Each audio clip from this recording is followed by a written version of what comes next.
Hola, hoy vamos a meternos de lleno en una fuente que a primera vista puede parecer un poco árida, ¿no? Son extractos del Boletín Oficial del Perú. Mm, El de hoy mismo, domingo 19 de octubre de 2025. Pero fíjate, aunque suene muy formal, la verdad es que es una ventana súper interesante a lo que está pasando en la economía, en la administración, bueno, en la vida del país. totalmente. Nuestra misión hoy, explorar estos avisos, que son bien legales, y sacarles el jugo, ¿no? Ver qué claves nos dan, qué nos cuentan estos papeles oficiales sobre el Perú de hoy. A ver, vamos a desglosar esto. Exacto. Es que hay que pensar en el boletín como una radiografía diaria de la vida oficial del país, digamos. Una radiografía, buena imagen. Claro, te muestra desde movimientos de empresas gigantes hasta ajustes mínimos en la vida de la gente, o cómo se maneja un terreno por allá. Es el pulso, se ve ahí. Bueno, arranquemos entonces con el pulso financiero y corporativo, que siempre da que hablar. Vemos los estados financieros de TMF Fiduperú, S.A., Ajá. al 30 de septiembre. Hablan de activos por unos 10.4 millones de soles, más o menos, y un resultado neto de casi 2.8 millones. Suena bien, ¿no? Para una fiduciaria. Sí, son cifras que sugieren cierta rentabilidad, digamos, dentro de su escala. Pero lo interesante, o bueno, algo que resalta es ese detalle que mencionas de los requerimientos patrimoniales. Sí, eso, por riesgo de crédito, mercado operacional. Claro, eso te dice mucho de cómo la regulación financiera está encima, ¿no? Buscando que estas entidades sean solventes. Es el día a día del cumplimiento normativo. He entendido. Y bueno, hablando de cifras que sí marean un poco, los movimientos de capital. Aquí es donde la cosa se pone realmente interesante. A ver, Tenemos dos reducciones de capital social, pero enormes, en minería, publicadas hoy. Minera Las Bambas S.A. reduce su capital en más de 2.621 millones de soles.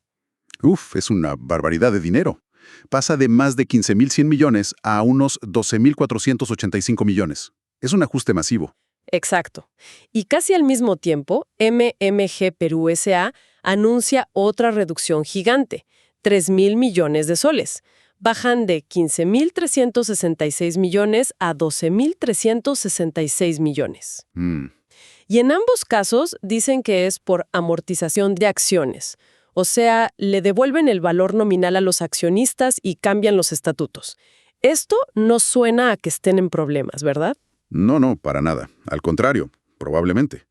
A ver, reducciones de esta magnitud en empresas tan grandes, sobre todo mineras que a veces tienen ciclos de ganancias muy altas, Claro. suelen ser decisiones estratégicas. Puede ser que estén devolviendo excedentes a los accionistas después de un buen periodo, o quizás vendieron algún activo, quién sabe. Ah, ok.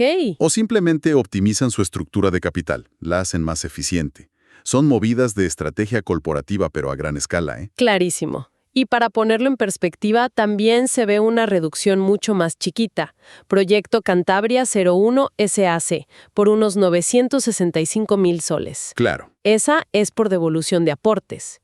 O sea, es otro mecanismo, otra escala totalmente. Exactamente. Ese tipo de reducción es más, digamos, del día a día en empresas de otro tamaño. Devuelven aportes específicos a los socios. Lo de las mineras grandes, eso sí nos habla de manejar flujos de capital enormes. Entiendo. Y vemos también mucha movida en cómo se organizan las empresas, ¿no? Las formas societarias. Sí, eso también es constante. Hay transformaciones.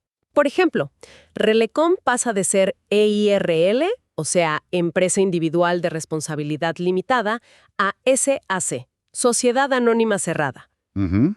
Y Grupo Textil Huánuco hace justo lo contrario, de SAC a EIRL.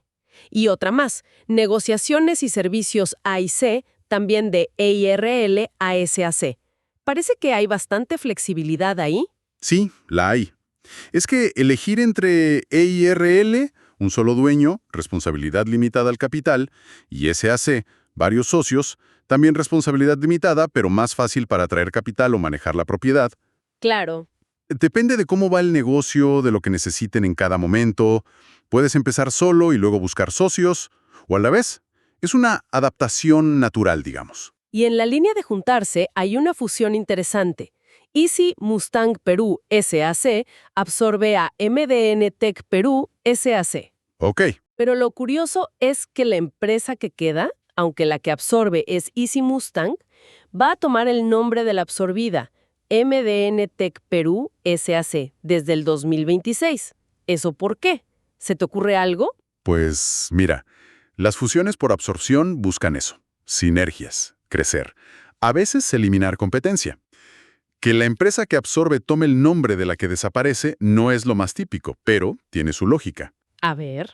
Quizás la marca MDN Tech Perú pega más en el mercado, tiene más reconocimiento, o fue parte del trato, ¿no? Para conservar ese valor de marca. Es una decisión estratégica al final. Tiene sentido. Y bueno, en la otra cara de la moneda empresarial se nota un volumen importante de avisos de disolución y liquidación.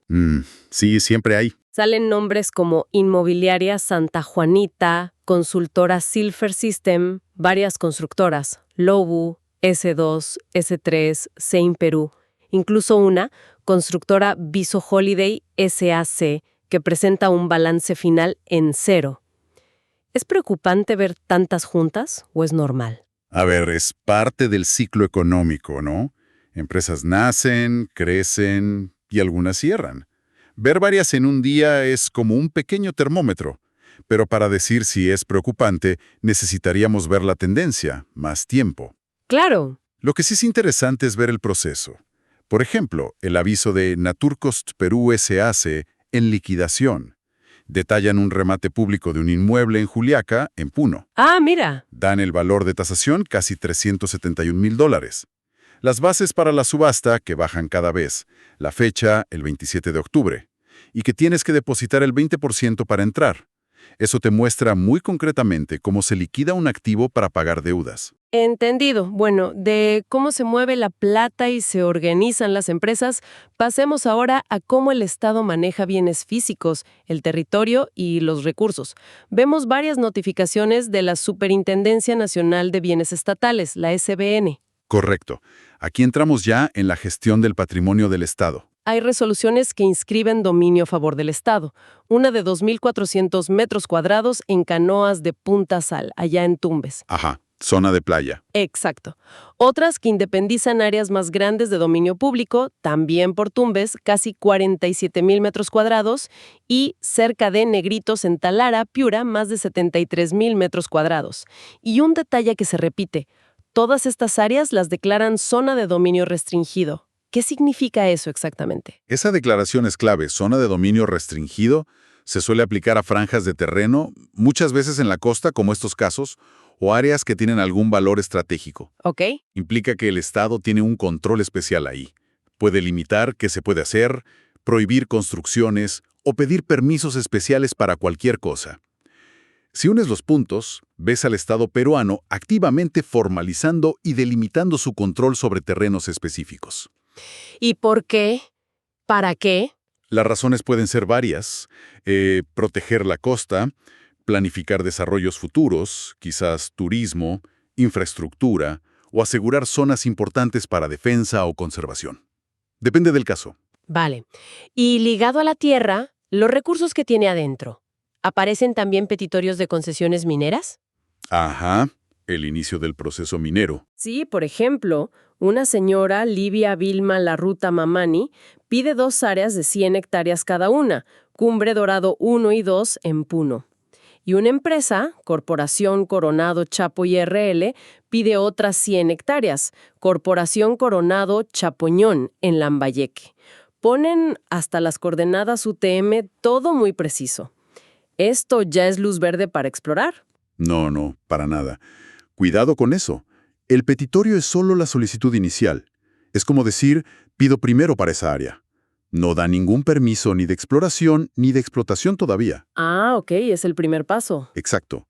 Y de hecho, aquí entra un tema súper relevante que los mismos avisos mencionan.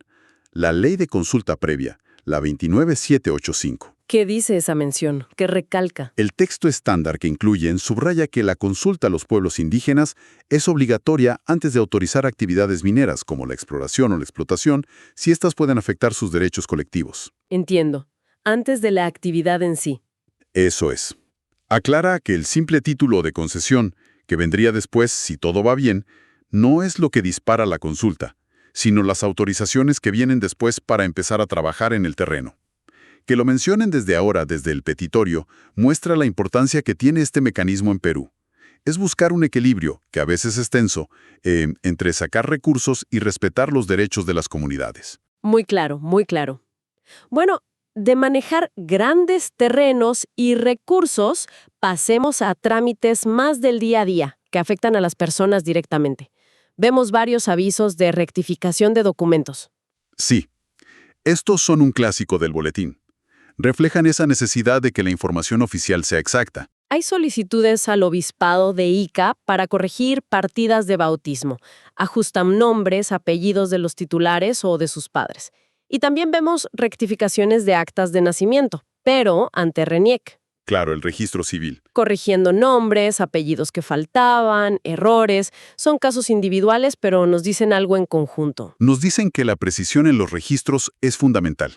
Un nombre mal puesto, un apellido que falta, te puede complicar la vida para un montón de cosas. Sacar documentos, herencias, acceder a servicios. Uf, sí. Es una tarea administrativa constante, pero necesaria para la seguridad jurídica de todos. Y hablando de maquinaria administrativa que asegura procesos, hay algo que hoy salta a la vista por la cantidad, de verdad, la constitución de patrimonios fideicometidos. Ah, sí. Muchísimos, ¿verdad? Un montón. Aparecen a cada rato entidades como Corfid, Corporación Fiduciaria S.A. y la Fiduciaria S.A. Son las grandes jugadoras en ese campo, sí. Y los que participan son de todo tipo. Entidades públicas, municipalidades como Chamaca, San Silvestre de Cochán, Lauricocha, gobiernos regionales como Tumbes, Arequipa, organismos nacionales como Provías Nacional, Fondepest, pero también una lista enorme de empresas privadas y consorcios, constructores, ingenieros como Consorcio Ingenieros, JJC Contratistas, Villatec, financieras como Credere, Grupo Coril, supervisores como Anca, Vigilium, hasta mineras grandes como Marcobre. Es larguísima la lista. ¿Por qué son tan populares los fideicomisos?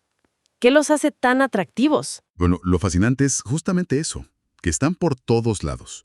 A ver, explicándolo fácil, un fideicomiso, en este contexto, es básicamente un contrato. Alguien, que puede ser una entidad pública o una empresa privada, le encarga a un tercero especializado, como esas fiduciarias que mencionas, que administre fondos o bienes, pero con un propósito súper específico. Generalmente es para garantizar o financiar que se haga un proyecto, una obra pública, un desarrollo inmobiliario, lo que sea.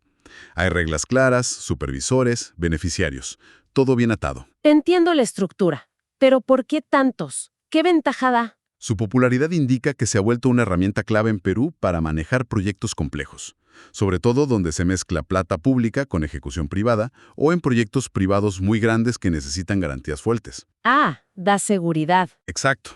El fideicomiso da seguridad y transparencia. Asegura que la plata destinada a un proyecto se use solo para eso. Reduce el riesgo de que se desvíe o se maneje mal. Genera confianza entre todas las partes. El gobierno, los contratistas, los que ponen la plata. Ver tantos hoy, pues indica que es un pilar para que las inversiones se ejecuten en el país. Queda clarísimo por qué se usan tanto. Y bueno, para cerrar este bloque administrativo, un apunte rápido. Un comunicado de Editora Perú, que es quien publica el boletín, detallando horarios, cómo recibir los avisos, hasta recargos si necesitas que salga urgente. Es la maquinaria detrás de la publicación que estamos viendo hoy. La trastienda del boletín, digamos. Exacto. Bueno, hemos recorrido un espectro bien amplio, partiendo de estos avisos tan formales, desde movidas de capital millonarias en minería, cómo nacen, cambian y cierran las empresas, pasando por cómo el Estado marca su cancha en terrenos costeros, los primerísimos pasos para explotar recursos en el futuro, hasta corregir el nombre en una partida y esta figura tan presente del fideicomiso para empujar proyectos. Entonces, ¿qué foto general nos deja todo esto? Pues confirma la idea del principio, ¿no? El boletín oficial, aunque use un lenguaje formal, es un espejo bien vibrante de un país que se mueve. Sí. Vemos capital buscando dónde rendir más o cómo organizarse mejor, regulaciones que se aplican sí o sí, derechos sobre la tierra que se definen o que empiezan a discutirse, y la vida administrativa, desde lo más grande de una corporación hasta lo más personal, que sigue su curso, Son las piezas chiquitas y grandes que arman la realidad económica y social de Perú día a día. Y para quienes nos escuchan, creo que vale la pena recordar que estos avisos, aunque parezcan técnicos, no son abstractos, ¿verdad? Para nada. Impactan la economía de una región, del país entero. Deciden cómo se usa el suelo, abren o cierran puertas para el desarrollo, van perfilando cómo será la infraestructura del futuro.